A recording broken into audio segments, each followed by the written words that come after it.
While putting together the set for the next episode I'm going to video, I had another couple of thoughts relating to the little man. And since the discussion of the little man was in the video where I was discussing the art world, I thought I would just quickly jump in and present those additional thoughts, even though the set is arranged for a different episode. Recall the little man. Now, the additional thought that I wanted to contribute to you relates to the episode with candidate Barack Obama and Joe the Plumber. Now, when a candidate, as I mentioned before, is meeting with voters in coffee shops and caucus rooms, etc., of course they always want to have the voter respond this way. Give them the little man jumping out of his seat. And that's what candidate Obama was hoping for when he was strolling through the streets of the town, the suburb, where Joe the Plumber lived. And he went up to Joe the Plumber, and Joe the Plumber didn't give him this one. Joe the Plumber gave him that one. Are you going to raise my taxes? I don't remember the details, but basically it was a rather skeptical presentation. So what you had, if we pause just a moment here,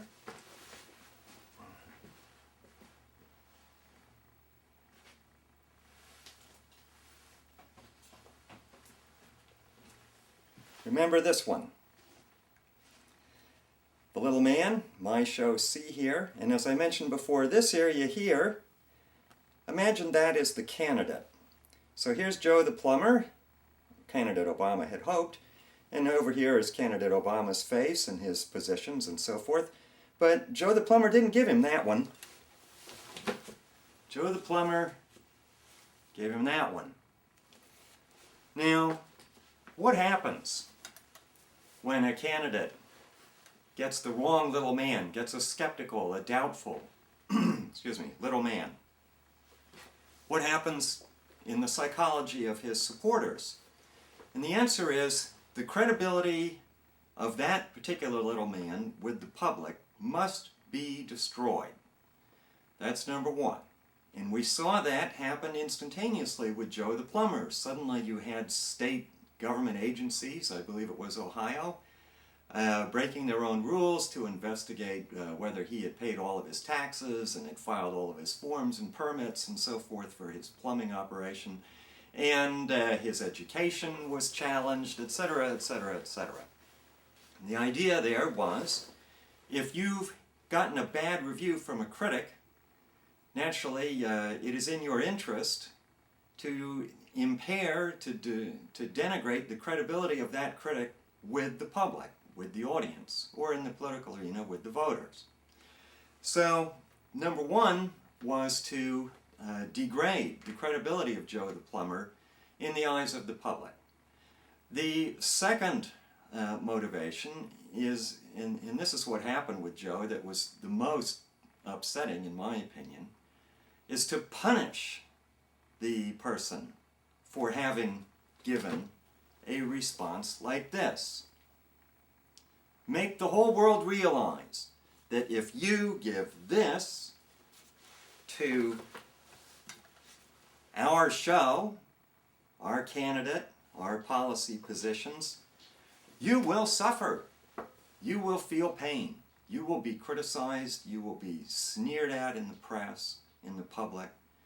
And that's a lesson for everybody else. If you see candidate so-and-so coming along, if you see our parade coming along, our show, you better respond like this, or we will punish you.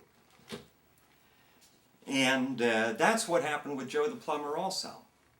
Now, I find that very unfortunate, and in fact I put up a rather amateurish video at the time in which I put on the shirt that I got from my very first job. I was a gas station pump jockey back in the days when you didn't pump your own gas, an employee at the station did. And it said Pontiac Service, and the name on it was Jerry. and which is not my name, of course, but nevertheless I put that on in a gesture of solidarity with Joe the plumber, and I shot a little video in my bathroom holding a plumber's wrench. The motivation to criticize a critic is commonplace in human nature. If you are active in the world, you do something, and someone whom you encounter, someone who observes you, criticizes you, you now have an interest in undermining their credibility in the eyes of everyone who may see them. Now, whether you act on that interest is a different question, but the interest exists. The interest is created. A couple of other things. When someone criticizes you, naturally you tend to respond by thinking, this person has very poor judgment.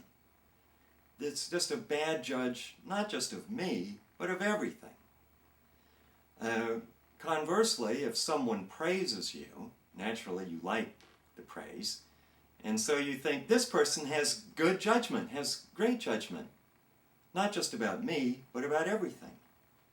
Because how could it be if a person who praises me, how could I say that person has bad judgment?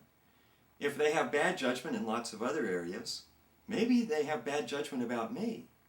Maybe the praise that they gave me doesn't mean very much because it's coming from a person who has bad judgment.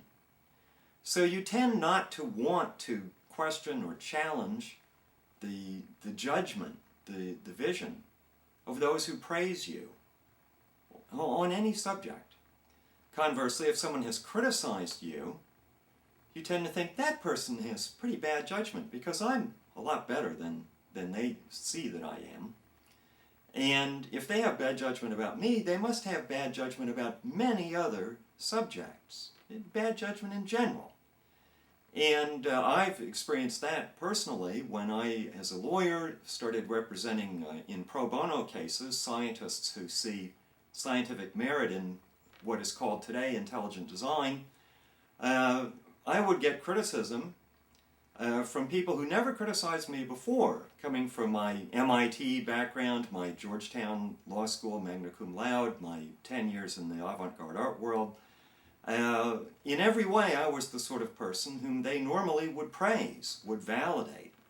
But because I had taken a position representing people whom they wished to criticize, namely the advocates of intelligent design, they had to criticize me as well. And that criticism had to then spill over into everything else I had done and every other position that I hold.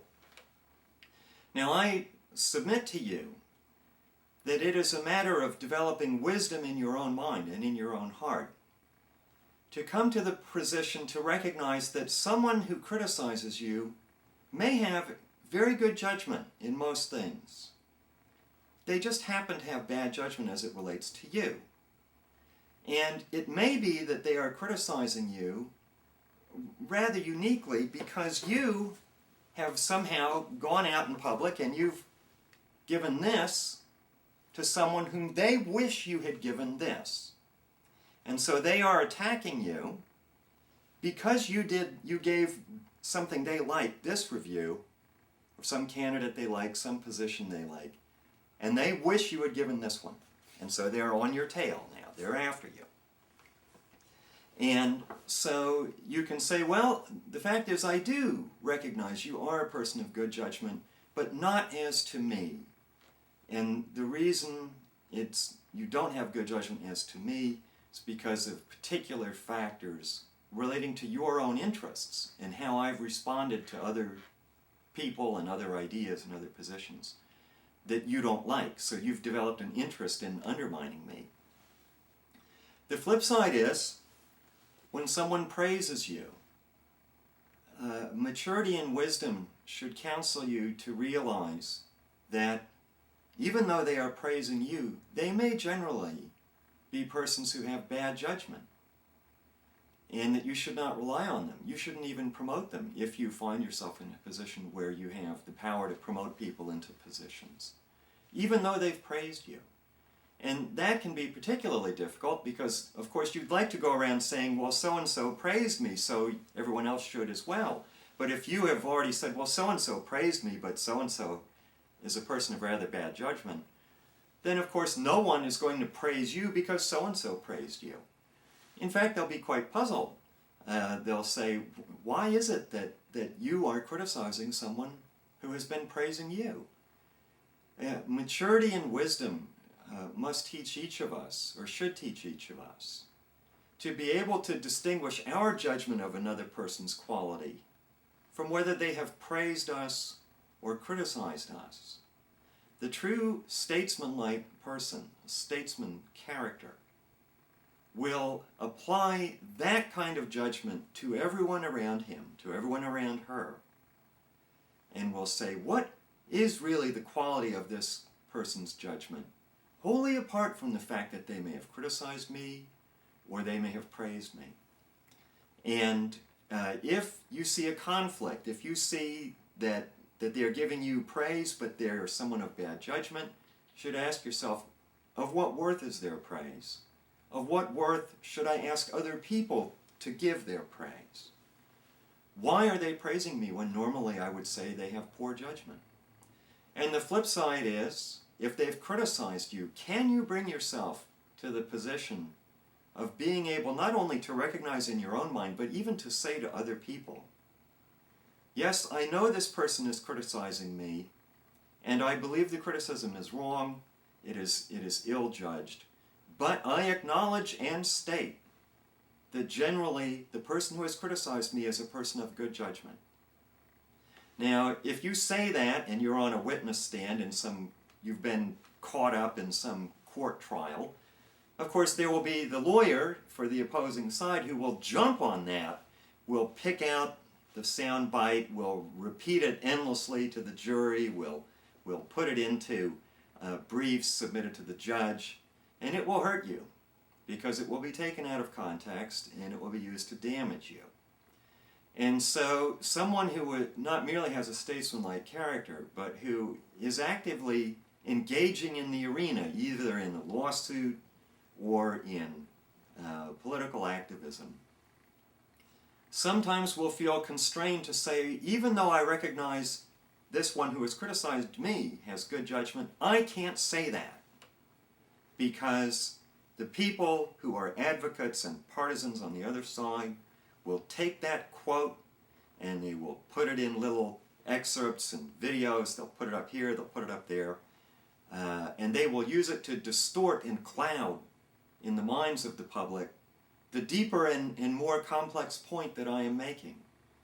And so even though you may feel that honor, your own personal sense of honor, should require you to acknowledge the quality in your critics, and then to deal specifically with the criticism they've delivered to you, you may feel that because of larger concerns you cannot state that, you cannot say it, even though you feel it.